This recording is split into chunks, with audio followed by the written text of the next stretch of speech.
அனைவருக்கும்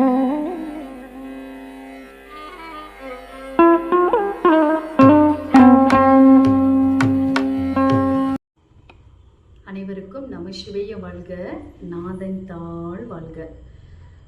சித்தர்கலை YouTube channel இருக்கக்கூடிய அனைத்து நல் உயிர்களுக்கும் சிவைய நம்ம. சுவாமி, சித்தர்கலை மூலமாக நான் உங்களுக்கு எளிமையான, அதாவது கொஞ்சம் சில நிமிடங்கள் மட்டுமே அடியின் பேசுவேன். எளிமையான, ஏன்னா இப்போ இருக்கக்கூடிய காலகட்டத்தில் ஏதோ 2 நிமிஷம் 3 நிமிஷமாவது உண்மையான ஆன்மீகத்தை மக்கள் தெரிஞ்சுக்கணும் அப்படிங்கிறதுக்காக அடியன் சித்தர்கலை அப்படிங்கிற சேனல் மூலமாக உங்களுக்கு நிறைய தகவல்கள், அதாவது ஞான தகவல்கள் நான் கொடுக்க போகிறேன். இன்னைக்கு என்னம்மா கொடுக்க வந்திருக்கீங்க அப்படின்னா, இப்போ நம்ம இருக்கோம் அப்படின்னா நம்ம உடம்புக்குள்ள உயிர் இருக்கு. வாழும்போது இந்த உயிரை நம்மளால பார்க்க முடியுதான்னு பார்த்தா கிடையாது. சரி, நம்ம இறந்ததுக்கு அப்புறம் அந்த உயிர் ஆன்மாவாக மாறி நம்மளை பார்க்குது.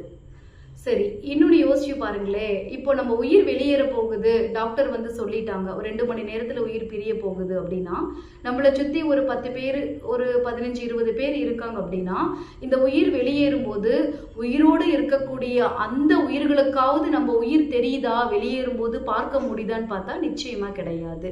அப்ப நமக்குள்ள இருக்கக்கூடிய ஒரு பொருளை வாழும் போதே, உயிரோடு வாழும் போது அந்த உயிரை நம்மளால ஏன் பார்க்க முடியல அப்படிங்கிறது கொஞ்சம் யோசிச்சு பாருங்க.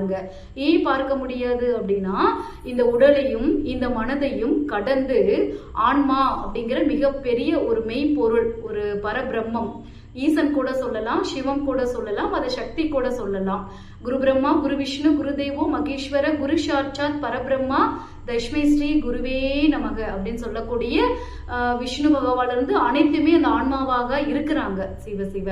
அப்ப நாம இறைவனா, கடவுளா, மகான்களா மாறும்போது மட்டும்தான் நம்முள் இருக்கக்கூடிய அந்த பரம்பொருளாக அந்த இறை, அந்த ஆன்மாவை நம்ம என்ன பண்ண முடியும், பார்க்க முடியும், உணர முடியும். நம்ம வெளியில மிருகமா வாழ ஆரம்பிச்சுக்கிட்டு நம்ம மனசுல காமத்துல இருந்து, கோபத்துல இருந்து, போட்டி பொறாம இதர செயல்களோடு நம்ம வாழும்போது, அன்பை இழந்து நம்ம நிற்கும் போது எப்படி நம்ம ஆன்மாவை நம்ம வாழும் போதே உணர முடியும். இது உங்களுடைய சிந்தனைக்காக அடியேன் சொல்லியிருக்கேன், சிந்திச்சு பாருங்க. இந்த வீடியோவுக்கு பின்னாடி கருங்காலி மாலைகள் இருந்து, ருத்ராட்சம் இருந்து எல்லாமே வரும். யாராவது விருப்பப்பட்ட தாராளமா அடியனுடைய ஞான சேவைக்கு நீங்க வாங்கிக்கலாம். இன்றைக்கு இது போதும். நம சிவைய வாழ்க, நாதன் தாள் வாழ்க.